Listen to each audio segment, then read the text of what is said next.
E o Xandão não brinca em serviço, hein? Dessa vez ele votou pela condenação de mais de 12 presos do 8 de janeiro que não fizeram acordo com a PGR. Os manifestantes podem pegar 1 ano de reclusão, mas com pena substituída por restrição de direitos. Ele votou por essa condenação para esses presos por eles não terem firmado com a PGR o acordo de não percussão penal. Até o momento, somente o Zanin seguiu Moraes com a mesma decisão. Os demais membros do STF terão até dia 25 para decidir o veredito dos manifestantes no plenário virtual.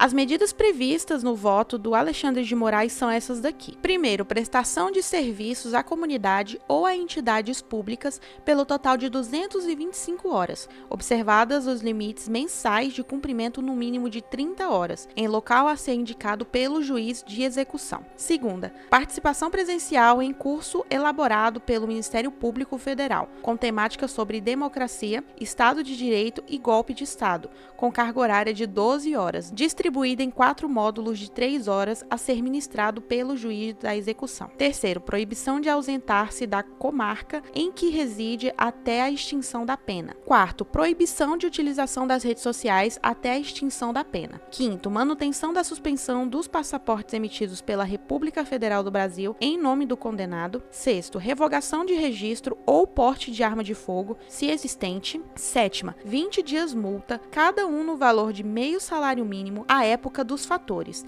pela democracia do crime previsto no artigo 286, parágrafo único do Código Penal, que seria a incitação ao crime equiparada pela animosidade das Forças Armadas contra os poderes constitucionais. E a 8ª medida é essa daqui: 5 milhões como pagamento do valor mínimo indenizatório a títulos de danos morais coletivos, a ser adimplido de forma solidária pelos demais condenados, em favor do fundo a que alude o artigo 13 da Lei 7.343 do ano de 1985.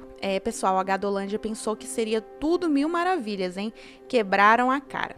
Mas mudando um pouco de assunto, como se não bastasse a cara de pau da corja bolsonarista, mais uma vez, Ricardo Nunes, né? Uma infiltração do PCC em obras da gestão de Nunes em São Paulo está sendo investigada pela PF. O PCC é uma das maiores organizações criminosas do Brasil, né? E que atua em pelo menos outros 24 países, no esquema de prestação de serviços e realização de obras para a Prefeitura de São Paulo. A informação foi repassada à PF após uma denúncia com robustos indícios ter sido encaminhada para o CNJ em maio deste ano. Segundo o informe, com a saída de cena de várias grandes empreiteiras que tiveram problemas com as autoridades por conta da Operação Lava Jato, o salve da facção foi no sentido de orientar algumas lideranças a constituírem empresas para disputar licitações e conseguir contratos com a administração da maior metrópole do hemisfério sul aqui da Terra, né? Na denúncia, até o líder máximo do PCC, Marcos Camacho, o Marcola, é mencionado. Ele seria o principal organizador e articulador do esquema para enraizar a organização criminosa na Prefeitura Paulista. A notícia em que o ex-cunhado de Marcola, Eduardo Olivato, é chefe de gabinete da Secretaria de Infraestrutura Urbana e Obras, já era conhecida há alguns meses. O candidato Guilherme Boulos, que enfrenta Nunes no segundo turno das eleições municipais deste ano em São Paulo, já vinham denunciando o esquema há algum tempo e chegou a inquirir o prefeito inúmeras vezes sobre o tema em debates televisórios que desconversava sobre a acusação. Pessoal, a casinha do Ricardo Nunes também tá caindo e tá caindo bem rápido, viu? O Boulos tem um passado de uma militância política, digamos assim, radical de esquerda, ou mais radical de esquerda do que a centro-esquerda pragmática que nos governa, era um mais radical. Hoje em dia ele se apresenta com outra estética, com outra coisa, como um político mais moderado. A mudança dele entre um passado de militância radical e o político de hoje foi uma mudança substancial? Ele mudou posicionamentos dele? Ou foi uma mudança cosmética apenas? Pois é, a gente tem divergência nesse ponto, mas... Joel, mas que ótimo, isso tudo que ele tem que trazer, mas é isso talvez que esteja na cabeça do eleitor. A gente tem tempo? Vai. Não, porque é o seguinte, primeiro toda manifestação de esquerda, ela é considerada violenta porque, historicamente, ela é reprimida pela polícia, né? Então, década de 30, vamos lá, década de 30, greve, os anarquistas, comunistas, etc, etc.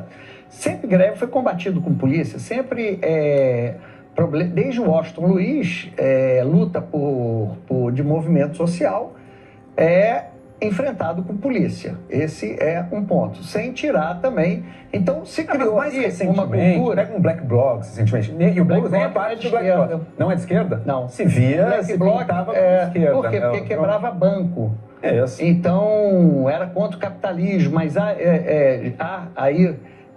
que o Black Bloc não surge no Brasil, ele surge com uma tática lá. Então, ele em alguns pontos, se identifica, inclusive, com a ultradireita nacionalista, que não quer o mercado financeiro internacional, não quer o globalismo, tanto que eles quebram o símbolo do globalismo. Mas isso aí aqui no Brasil não era essa cara. É uma outra discussão.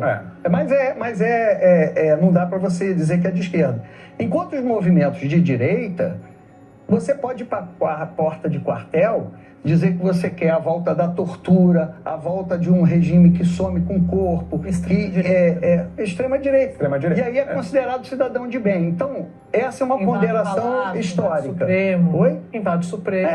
E é cidadão de bem. Enquanto, quando você tem uma luta ali mais identificada com a esquerda, é polícia, é tiro, porrada e bomba da polícia. Então, já tem essa situação.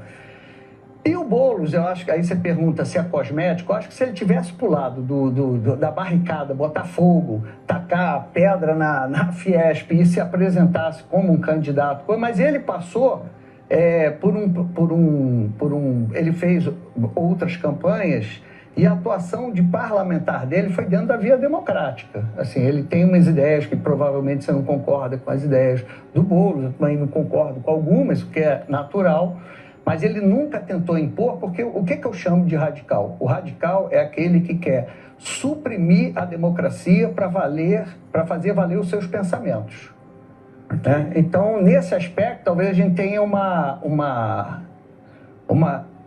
classificação de radicalismo diferente. Para mim, o radical é o que quer suprimir a democracia para impor o seu... Ou suprimir a lei, né? Ou, enfim, sublevar a lei. O Boulos teve um passado em que ele, no mínimo, contemporizou com protestos de quebra-quebra, violento. E aí não era só em resposta à polícia, não. Quer dizer, eu discordo de você.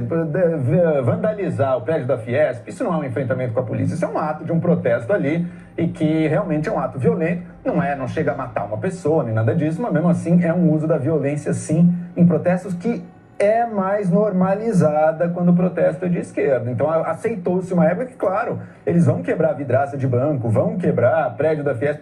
Não tá certo. Vão emplastrar prédio de jornalismo. Não tá certo de forma alguma. O Boulos tem esse passado.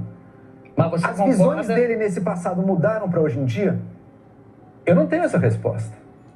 Mas você concorda que, na origem, as manifestações de esquerda, de movimento social, vamos falar nem esquerda, de movimento social, ele é muito mais reprimido do que os de direita.